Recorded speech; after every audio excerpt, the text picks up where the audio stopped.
I want you to help people understand it's a CO2 pipeline that's going to put the CO2 under the ground.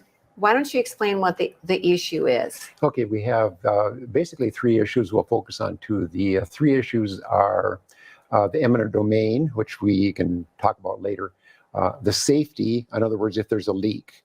And we have to remember that this is a private company, Summit Carbon Solutions.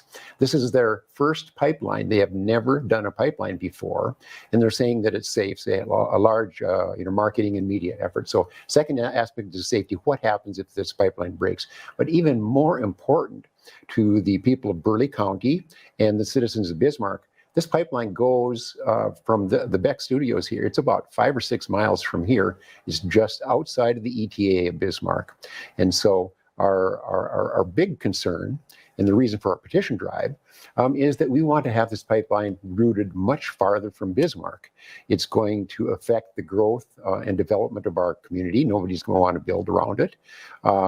We have safety. There are 1,247 houses that live within the current 2 miles of this pipeline. So we have 1,200 plus people that will be affected. There are over 2,000 tax parcels in Burleigh County. The property values will be decreased. So we're concerned about, this is the only major metropolitan area along this 2,000-mile pipeline. Again, the company's never built one before.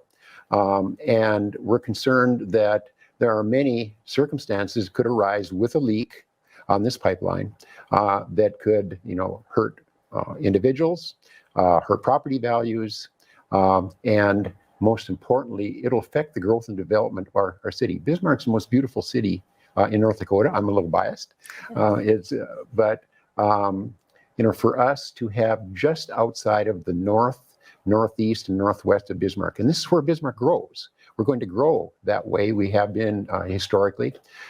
For us to have this barrier of this pipeline there to affect the growth. I said at one of the Burleigh County meetings, I said, what will our future commissioners, our future elected officials say, 30, 40 years from now? They'll look back and say, why didn't they do something about this pipeline?